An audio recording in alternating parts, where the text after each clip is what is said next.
ಈಗ ಕಾಂಗ್ರೆಸ್ನವರು ಒಂದ್ ನಿಮಿಷ ಅಧಿಕಾರಕ್ಕೆ ಬಂದಂತಹ ಎಷ್ಟು ಬೇಕೋ ಅಷ್ಟು ಆಯ್ತು. ಈಗ ಒಂದ್ ನಿಮಿಷ, ರಾಷ್ಟ್ರಪತಿ ಭವನದಲ್ಲಿ ಪ್ರಧಾನಮಂತ್ರಿಗಳ ಮನೆಯಲ್ಲಿ ಎಲ್ಲಾ ರಾಜ್ಯಗಳ ರಾಜಭವನಗಳಲ್ಲಿ ಮುಸಲ್ಮಾನರಿಗೆ ಇಫ್ತಾರ್ ಕೂಟ ಮಾಡ್ತಿದ್ರಲ್ಲ ಕಾಂಗ್ರೆಸ್ನವರು, ಎಲ್ಲಿಂದ ನೋಡಿ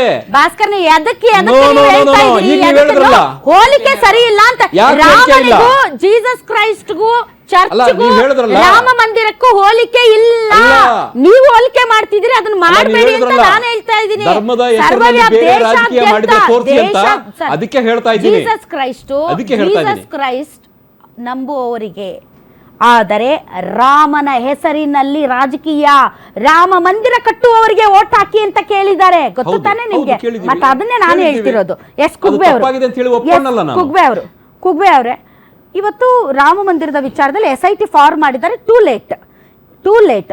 ಆಲ್ರೆಡಿ SIT ಒಂದು ರೌಂಡ್ ಇನ್ವೆಸ್ಟಿಗೇಷನ್ ಮಾಡಿದೆ, ಒಂದು ರೌಂಡ್ ಆಗೋಗಿ ಒಂದು ರಿಪೋರ್ಟ್ ಅನ್ನ ಕೊಟ್ಟಿದ್ದಾರೆ. ಈಗ 2ನೇ ರೌಂಡ್ ಎಂಟ್ರಿ ಆಗ್ತಾ ಇರೋದು. ಬಟ್ ಟ್ರಸ್ಟ್ನ ಮೆಂಬರ್ಸ್ ಬಗ್ಗೆ ಇಡೀ ದೇಶಾದ್ಯಂತ ಚರ್ಚೆ ಆಗ್ತಾ ಇದೆ. ಎಸ್ಪೆಷಲಿ ಚಂಪತ್ ರಾಯ್ ಬಗ್ಗೆ ಚರ್ಚೆ ಆಗ್ತಾ ಇದೆ. ಆದ್ರೆ ಆ ವ್ಯಕ್ತಿಯನ್ನ ಇಲ್ಲಿಯವರೆಗೂ ಕಸ್ಟಡಿಗೆ ತಗೊಂಡಿಲ್ಲ. ವೆರಾಸ್ ಆತನ ಸೆಕ್ಯೂರಿಟಿಯನ್ನ ಇನ್ನೂ ಟೈಟ್ ಮಾಡಿದ್ದಾರೆ. ಆತನನ್ನ ಯಾರು ರೀಚ್ ಆಗದೆ ಇರೋ ತರ ಉತ್ತರ ಪ್ರದೇಶ ಸರ್ಕಾರ ಅವ್ರಿಗೆ ಸೆಕ್ಯೂರಿಟಿಯನ್ನ ಕೊಟ್ಟಿದೆ. ವಕೀಲರು ರೊಚ್ಚಿಗೆದ್ದು ಅವ್ರ ಮೇಲೆ FIR ಮಾಡಿ ಅಂದ್ರೆ ಪೊಲೀಸರು FIR ಮಾಡ್ತಾ ಇಲ್ಲ. ಸೊ ಈಗ ಡೌಟ್ ಬರ್ತಿರೋದು ಏನು ಅಂತಂದ್ರೆ, ನೀವು ಟ್ರಸ್ಟಿ ಮೆಂಬರ್ಸ್ ಅನ್ನ ಯಾಕೆ ಟಚ್ ಮಾಡ್ತಾ ಇಲ್ಲ, ಅವ್ರನ್ನ ಯಾಕೆ ಬಂಧಿಸ್ತಿಲ್ಲ, ಅವ್ರನ್ನ ಯಾಕೆ ಸೂಪರ್ದಿಗೆ ತಗೊಳ್ತಾ ಇಲ್ಲ ಅನ್ನೋಂಥ ದೊಡ್ಡ ಪ್ರಶ್ನೆ. ಬಟ್ ಅದಕ್ಕೆ ಯಾರು ಉತ್ತರ ಕೊಡಲ್ಲ. ಚರ್ಚಲ್ಲಾಗಿಲ್ವಾ, ಇದ್ರಲ್ಲಾಗಿಲ್ವಾ ಅನ್ನುವಂತಹ ಹೋಲಿಕೆಗಳು ಬರ್ತಾ ಇದೆಯೇ ಹೊರತು ನಿಜವಾದ ಕಲ್ಪ್ರಿಟ್ಗಳನ್ನ ಯಾವಾಗ ಹೊರಗಡೆ ತರ್ತೀರಿ? ನೋಡಿ ಮೇಡಮ್, ಇದು ಈಗ ಇವ್ರು ಹೇಳ್ತಾ ಇದ್ರು, ನಿಜವಾಗಿ ಪಾಪ ಅನಿಸ್ತಾ ಇತ್ತು ಅವರು ಅವರ ವಿವರಣೆಗಳನ್ನ ನೋಡ್ಬಿಟ್ಟು. ಯಾಕಂದ್ರೆ ಪಾಪ ಅವ್ರು ನಿಜವಾಗಿ ಜೆನ್ವಿನ್ ಆಗಿ ನಾವು ಧರ್ಮ ರಕ್ಷಣೆ ಮಾಡ್ತಾ ಇದೀವಿ, ಶ್ರೀರಾಮನಿಗೋಸ್ಕರ ಮಾಡ್ತೀವಿ ಅಂತ ಇದು ಮಾಡಿದ್ರು. ಅದನ್ನ ಹೇಳ್ತಾ ಇದ್ದೀನಿ. ಇದು ಈಗೇನ್ ಆಗಿದೆ ಅಯೋಧ್ಯೆಯಲ್ಲಿ, ಈಗ CT ರವಿ, ನೀವು ರಾಮನ ಭಕ್ತರ? CT ರವಿ, ನೀವು ರಾಮನ ಭಕ್ತರ? ನಾನು ಒಬ್ಬ ದೇವರ ಭಕ್ತ ಅಲ್ಲ. ನಿಮಗೆ ರಾಮ ದೇವರು ಅಂತ ತಾವು ಒಪ್ಕೊಳ್ತೀರಾ? ದೇವರು ಇಲ್ಲ, ರಾಮ ಒಬ್ಬ ಒಂದು ಪುರಾಣ ಪುರುಷ ಅಂತ ಒಪ್ತೀನಿ. ಹಾಗಾದ್ರೆ ನಿಮ್ಗೆ ಏನ್ ನೈತಿಕತೆ ಇದೆ ಅವ್ರ ಬಗ್ಗೆ ಮಾತಾಡೋದಕ್ಕೆ ಅನ್ನೋದು ನನ್ನ ಪ್ರಶ್ನೆ ಅಲ್ಲ. ಇವತ್ತು CT ರವಿ ಅವರು ಕೇಳ್ತಾ ಇರೋದು ಅದೇ ಪ್ರಶ್ನೆ. ಲೆಫ್ಟಿಸ್ಟ್, ಪ್ರಗತಿಪರರು, ಕಾಂಗ್ರೆಸ್ನವರು ಯಾವತ್ತೂ ಕೂಡ ನಾನು ಹೇಳ್ತೀನಿ, ರಾಮ ಒಬ್ಬ ಪುರಾಣ ಪುರುಷ. ನಮ್ಮೂರಲ್ಲಿ ನಾವು ಚೌಡಮ್ಮನ್ನ ಭೂತಪ್ಪನ್ನ ಪೂಜೆ ಮಾಡ್ತೀವಿ. ನಮಗೆ ರಾಮ ಎಷ್ಟು ಶ್ರೇಷ್ಠನೋ ಚೌಡಮ್ಮ ಭೂತಪ್ಪನೂ ಅಷ್ಟೇ ಶ್ರೇಷ್ಠ. ಇವರೆಲ್ಲ ಹಿಂದ್ ಕಾಲದಲ್ಲಿ ನಮ್ಮ ಸಾಂಸ್ಕೃತಿಕ ವೀರರು ಅಂತ ನಾವು ನಂಬ್ತೀವಿ. ಅದೇ ರೀತಿ ರಾಮ ಕೂಡ ಒಬ್ಬ ಸಾಂಸ್ಕೃತಿಕ ವೀರ. ಇದು ಈಗೇನು CT ರವಿ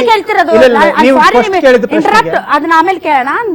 ನಿಮ್ಗೆ ರಾಮ ದೇವರಲ್ಲ, ರಾಮ ಪುರಾಣ ಪುರುಷ. ನಾನು ದೇವರು ಅನ್ನುವ ಕಲ್ಪನೆಯನ್ನ ನಾನು ಯಾವಾಗ್ಲೂ ಒಂದು ಸಂಸ್ಕೃತಿಯಲ್ಲಿ ಅವರು ನಮ್ಮ ಪೂರ್ವಿಕರು, ನಮ್ಮ ಪೂರ್ವಿಕ ಪಿತೃಗಳು ಅಂತ ನಾನು ನಾಸ್ತಿಕ ಅಂತ ಅಲ್ಲ. ನಾನು ದೇವರನ್ನ ಬೇರೆ ಒಂದು ಎಕ್ಸ್ಪ್ಲನೇಷನ್ ನಾನು ಕೊಟ್ಕೊಂಡಿದ್ದೀನಿ.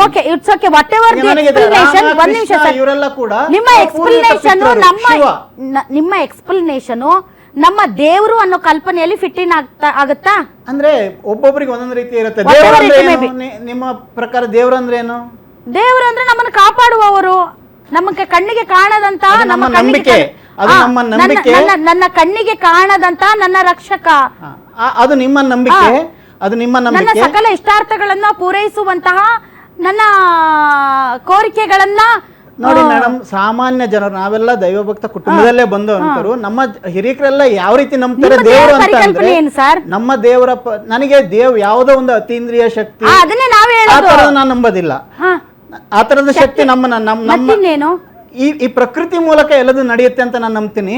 ಆದರೆ ರಾಮ, ಕೃಷ್ಣ ಅಥವಾ ಇವೆಲ್ಲ ಬಂದಾಗ ಇವರೆಲ್ಲ ನಮ್ಮ ಸಾಂಸ್ಕೃತಿಕವಾಗಿ ಒಂದು ಕಾಲದಲ್ಲಿ ವೀರರಾಗಿದ್ದವರು, ಪುರಾಣ ಪುರುಷರು, ಇತಿಹಾಸ ಪುರುಷರು ಎಲ್ಲ ಆಗಿರ್ತಾರೆ. ಅವ್ರನ್ನ ನಾವು ದೇವ್ರ ಅಂತ ನಂಬ್ಕತ್ತೀವಿ, ನಮ್ಮ ಪೂರ್ವಿಕ ಪಿತೃರು ಅಂತ ನಾನು ಹೇಳೋದಷ್ಟೇ. ಏನೇ ಇರ್ಬೋದು, ಬಟ್ ನಿಮ್ಗೆ ಏನ್ ನೈತಿಕತೆ ಇದೆ? ನೀವು ರಾಮ ಮಂದಿರ ಬೇಡ ಅಂದವರು, ನೀವು ರಾಮನನ್ನ ಒಪ್ಪದೇ ಇರೋರು, ನಿಮಗೆ ರಾಮನ ಬಗ್ಗೆ ಭಕ್ತಿ ಭಾವ ಇಲ್ಲದೆ ಇರೋರು ನೀವ್ ಯಾಕೆ ಮಾತಾಡ್ತೀರಿ ಅಂತ ಅವ್ರು ಕೇಳ್ತಾ ಇರೋದು. ಈ ದೇಶದ ಒಬ್ಬ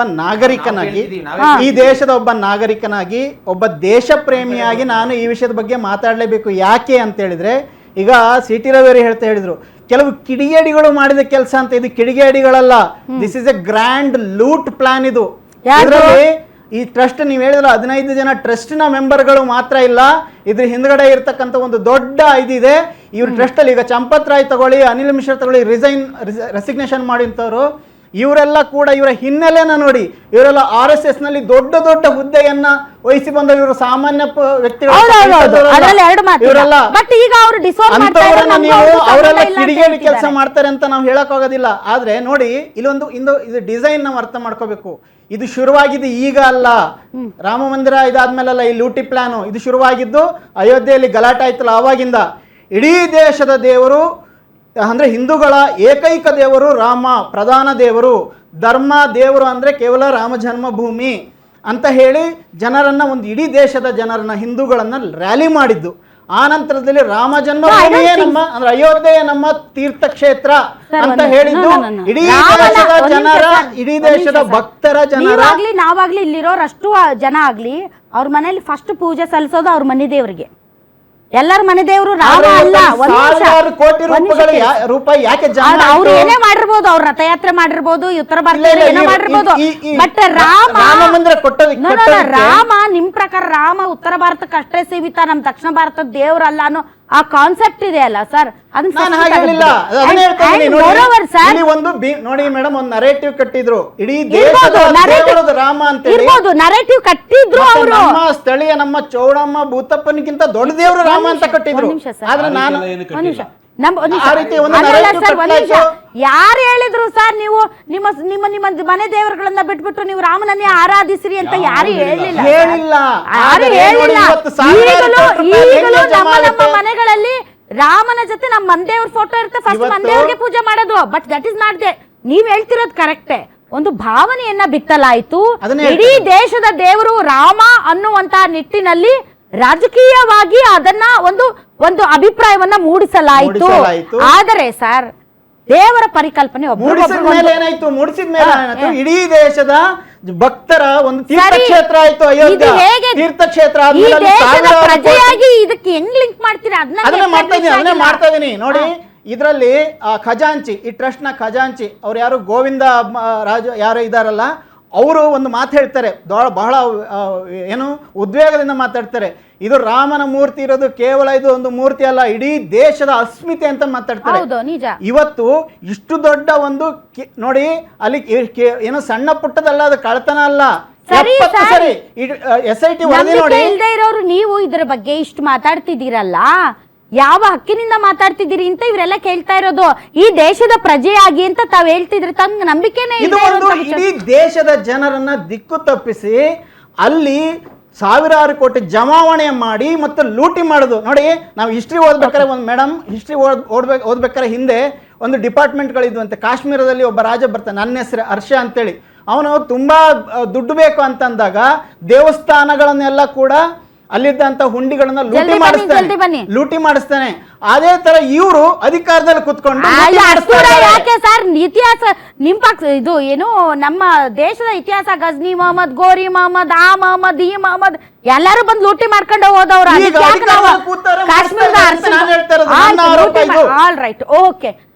ದೇವರ ಪರಿಕಲ್ಪನೆ ಒಬ್ಬೊಬ್ರಿಗೆ ಇರುತ್ತೆ, ಒಬ್ಬೊಬ್ಬರಿಗೆ ಒಂದೊಂದು ಇರುತ್ತೆ ಸರ್. ನನ್ನ ದೇವರೇ ಬೇರೆ, ನಿಮ್ಮ ದೇವರೇ ಬೇರೆ ಅಂದ್ರೆ ಎಲ್ಲ ಒಂದು ಮೂಲ ಸ್ವರೂಪ ಒಂದೇ. ಈ ಬ್ರಹ್ಮಾಂಡವನ್ನು ಸೃಷ್ಟಿ ಮಾಡಿದನು ಆತೆ, ಸಕಲರನ್ನು ಪೋಷಿಸುವವನು ಆತ, ಲಯ ಮಾಡುವವನು ಆತನೇ ಅನ್ನೋ ತರದಲ್ಲಿ ಎಲ್ಲರದು ಒಂದೊಂದು ಅಭಿಪ್ರಾಯ ಇದೆ.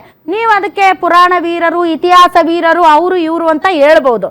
All right, will come back. ಒಂದು ಬ್ರೇಕ್ ತಗೊಳ್ತೀನಿ, ಬ್ರೇಕ್ ನಂತರ ಕಾರ್ಯಕ್ರಮ ಮುಂದುವರಿಯುತ್ತೆ.